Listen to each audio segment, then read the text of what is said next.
Praise the lord. హల్లెలూయా. దేవునికి మహిమ కలుగును గాక. ఆమేన్. యేసుక్రీస్తు ప్రశస్త నామములో మీకు అందరికీ నా హృదయపూర్వక వందనాలు తెలియజేసుకుంటున్నాను. ఆహ్, బైబిల్ గ్రంథంలో ఒక మాట ఉంది. ఏమనంటే సహోదరులు ఐక్యత కలిగి నివసించుట ఎంత మేలు, ఎంత మనోహరము అని. అయితే ఈనాటి దినాలలో ఐక్యత మనకి కరువైపోతున్నది. సహోదరులలో ఐక్యత ఎక్కడా కూడా మనకి కనిపించడం లేదు. రానున్న దినాల్లో మనకి భయంకరమైనటువంటి పరిస్థితులు మనము ఎదుర్కోవాలని బైబిల్ సూచిస్తుంది. అయితే బైబిల్లో ఉన్న ప్రతి ఒక్క మాట నిజం. అందులో ప్రవచించిన ప్రతి ఒక్క ప్రవచనము కూడా నెరవేరుతుంది అని దేవుని వాక్యము సెలవిస్తుంది. ఈనాడు ఎంతోమంది క్రైస్తవులు అడ్డుకుంటున్నారు, సువార్తను ఆపేస్తున్నారు, సువార్తకు వచ్చినటువంటి వారిని అడ్డుకుంటున్నారు, వాహనాలు తగలబెడుతున్నారు, వాహనాలు కొడుతున్నారు, భయంకరంగా వారిని హింసిస్తూ దుర్భాషలు మాట్లాడుతూ ఈ విధంగా చేస్తూ ఉన్నారు. వీటన్నిటికీ మూల కారణము ఒకటే, దేవుని రాకడ అతి సమీపముగా ఉన్నది. అయితే దాని కొరకు మనం సిద్ధపడే వారిగా ఉండాలి.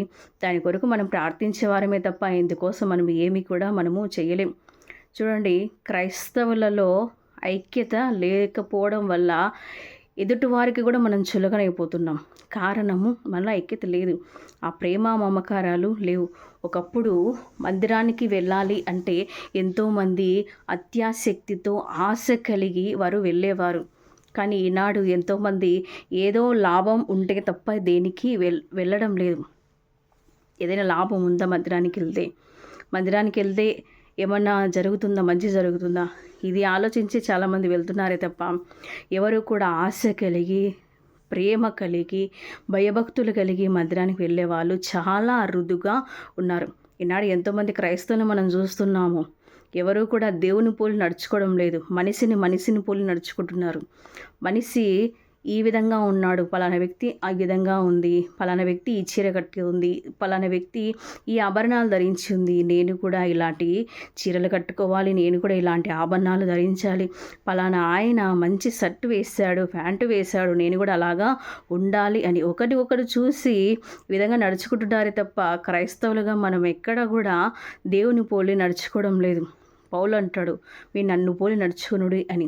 పౌలు గారు దేవుని పోలి నడుచుకున్నాడు కాబట్టి ఆయన నన్ను పోలి నడుచుకున్నాడు అని మరి గౌరవంగా ఆయన చెప్తున్నాడు. నిజమే, పౌలు గారు ఎంతగానో దేవుని యందు భయభక్తులు కలిగి, దేవుని యందు విశ్వాసం ఉంచి దేవుని పోలి నడుచుకున్నాడు.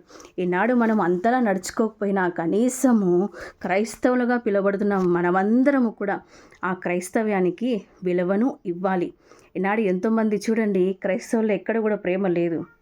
ఈ ప్రేమలన్నీ ఎలా ఉన్నాయంటే కలుషితమైన ప్రేమలు. ఏదో లాభం ఉంటే తప్ప ప్రేమ లేదు, ఏదో మంచి జరిగితే తప్ప ప్రేమ లేదు. చూడండి, పలానా వ్యక్తి దగ్గరికి వెళ్ళి నువ్వు నాకు ఒక 2 లక్షల రూపాయలు అప్పిస్తావా అని అడిగితే ఆ వ్యక్తి ఏమంటాడంటే ఈ వ్యక్తి దగ్గర తీర్చగలిగే సామర్థ్యము ఉందా లేదా. ఆ సామర్థ్యం ఉంటే ఒకవేళ ఇతని వెనకాల ఏమైనా ఆస్తి ఉందా, లేదంటే ఏదైనా గోల్డ్ ఉందా, ఏమైనా సంపాదన ఉందా, దీనిని చూసే మరి అప్పిస్తాడే తప్ప అతని దగ్గర ఏమీ లేకపోతే అప్పు ఇవ్వడు. ఎంత మంచి మరి బంధువులు కానీ, స్నేహితులు కానీ, మరి ఎంతో దగ్గరగా ఉన్న వాళ్ళైనా కానీ అప్పు ఇచ్చేటప్పుడు అతని దగ్గర ఏమైనా ఉందా అని మాత్రమే చూసి అప్పిస్తారే తప్ప మరి వారి దగ్గర ఉన్న పేదరికాన్ని బట్టో, వారి దగ్గర ఏమి లేనితనాన్ని బట్టో ఉన్నీలే, ఇతని దగ్గర ఏమి లేకపోయినా నేను సహాయం చేస్తాను, ఖచ్చితంగా ఏదో ఒక రోజు మరి అతను కూడా తీస్తాడు అనే ఉద్దేశంతో ఎవరు ఇవ్వడం లేదు. ఎందుకు? కారణము ఏమిటంటే ప్రేమ లేదు, ఐక్యత లేదు, చులకన భావం. డబ్బు ఉంటే తప్ప ఎవరిని కూడా ప్రేమించడం లేదు. ప్రవీణ్ పగడాల బ్రదర్ గారు ఒక మాట అన్నాడు, ఏమనంటే మనిషిని మనిషిలాగా చూడు అని.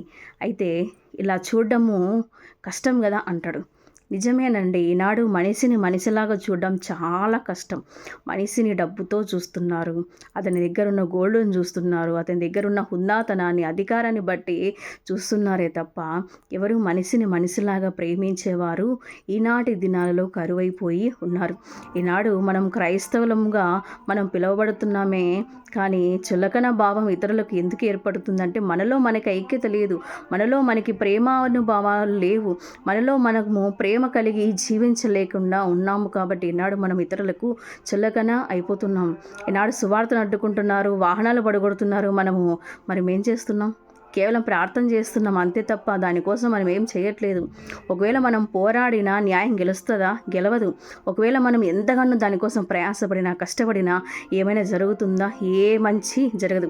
క్రైస్తవులకు, నిజమైన క్రైస్తవులకు ఏ మంచి జరగదు, ఏ న్యాయం కూడా జరగదు. కేవలం న్యాయం తీర్చగలేవాడు మన దేవుడు తప్ప వేరే ఎవరూ లేడు. ఈనాడు సువార్తను అడ్డుకుంటున్నారు, కానీ సువార్తను చూసి వారు భయపడుతున్నారు. నిజమైన సువార్తను చూసి భయపడుతున్నారు కాబట్టి వారు సువార్తను అడ్డుకుంటున్నారు.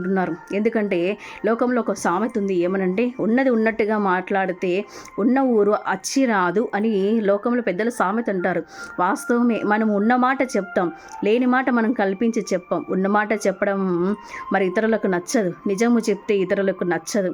అబద్ధము చెప్తే నువ్వు ఎలా ఉన్నా భలే ఉన్నావు, నువ్వు ఎలా ఉన్నా నువ్వు చాలా అందంగా ఉన్నావు, ఈ మాటలకి పడిపోతారు. అవతల వ్యక్తి చాలా అసహ్యంగా ఉంటారు, చాలా వికారంగా ఉంటారు. మనసులో ఏమనుకుంటారు? చాలా అసహ్యంగా ఉంది, వికారంగా ఉన్నాడు ఇతను చూస్తే ఇలా ఉన్నాడు ఏంటి అని అసహ్యించుకుంటాం. కానీ బయటికి మాత్రం నువ్వు ఎలా ఉన్నా చాలా బాగున్నావు అనే అబద్ధాలు మాటలు నమ్ముతారే తప్ప నిజమైన మాటలు నమ్మరు. నా ఐక్యత లేదు, సహోదరుల ఐక్యత లేదు, సంఘాలలో ఐక్యత లేదు. సంఘ ప్రేమలు చల్లారిపోయాయి, సేవకుల ప్రేమలు చల్లారిపోయాయి.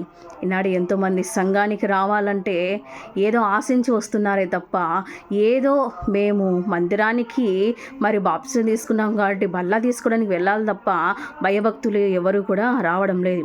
ఒక ఆదివారం ఒక సంఘానికి వస్తే ఇంకొక ఆదివారం ఇంకొక సంఘానికి వెళ్ళే విశ్వాసులు తయారయ్యాయి ఈ రోజుల్లో విశ్వాసులందరూ కూడా ఇలాగే ఉన్నారు. ఈ సంఘంలో ఇక్కడికి వెళ్తాను, ఇక్కడ ఏం జరుగుతుందో, నెక్స్ట్ ఆ సంఘంలో ఏం జరుగుతుందో, ఆ సంఘంలో ఏం జరుగుతుందో. వీరు ఎవరు? నమ్మకార్థ క్రైస్తవులు. ప్రేమ ఏమైపోయింది? చల్లారిపోయింది. సంఘాలలో ప్రేమ ఉందా?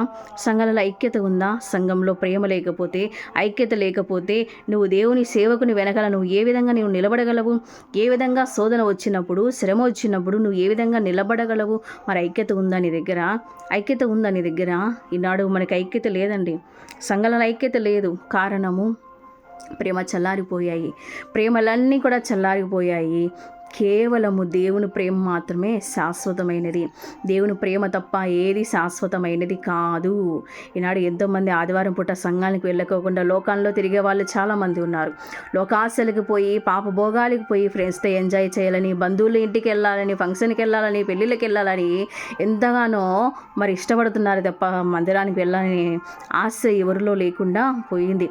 ఒకనాడు ఎలాంటి భక్తి ఉంటుందంటే స్నేహితులను వదిలేస్తాం, బంధువులను వదిలేస్తాం, వారి పెళ్ళిళ్ళైనా ఫంక్షన్లైనా అన్నిటిని కూడా వదిలేసి ఆదివారం మందిరంలో గడుపుతాం. కానీ ఈనాడు బంధువుల ఇంటికి వెళ్దాం, ఫంక్షన్లకు వెళ్దాం, పెళ్ళిళ్ళకి వెళ్దాం, మాకు స్నేహితులే ఎక్కువ, మాకు బంధువులే ఎక్కువ, మందిరానికి రారు. మాకు భక్తి లేదు, మా భక్తి చల్లారిపోయింది. నిజమేనండి, ఈనాడు భయభక్తులు చల్లారిపోయాయి, ప్రేమ చల్లారిపోయాయి. అందుకే ఇష్టం వచ్చినట్టు రీతిగా వెళుతున్నారు. ఒకనాడు ఒక సంఘంలో కనిపిస్తే ఇంకొక నాడు ఇంకొక సంఘంలో కనిపిస్తున్నారు. ఏంటమ్మా ఇక్కడికి వచ్చారు? ఇక్కడికి వచ్చారు? లేదండి, మాకు పలానా చోట మాకు నచ్చలేదండి, పలానా పాస్టర్ గారు మాకు నచ్చలేదు, పలానా సంఘం మాకు నచ్చలేదు. వాస్తవమే, పలానా పాస్టర్ గారు నచ్చలేదు, పలానా సంఘము నచ్చలేదు అన్నప్పుడు మరి నువ్వు ఇతరులకు నచ్చుతున్నావా? నువ్వు ఇతరులకు మాదిరికరంగా ఉంటున్నావా? ఒకప్పుడు నీకు ఆదరణ కలిగించిన మాటలు మాట్లాడిన పాస్టర్ గారి మాటలు ఇప్పుడు ఏమయ్యాయి? నచ్చట్లేదు. అతని వాక్యం ఏమైంది? నచ్చట్లేదు. అతని ఇస్తున్నటువంటి ఆదరణపు మాటలు నీకు ఏమవుతున్నాయి? నీకు నచ్చడం లేదు. ఒకప్పుడు ఉన్న సంఘ ప్రేమ నీకు ఇప్పుడు ఏమైంది? నచ్చట్లేదు.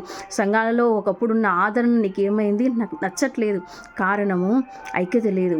ఐక్యత భావం కలిగి ఉంటే ఏదైనా కూడా మనకి మరి క్రొత్తగా అనిపిస్తుంది. ఇది మంచిది, ఇది నాకు మంచిది అనిపిస్తుంది.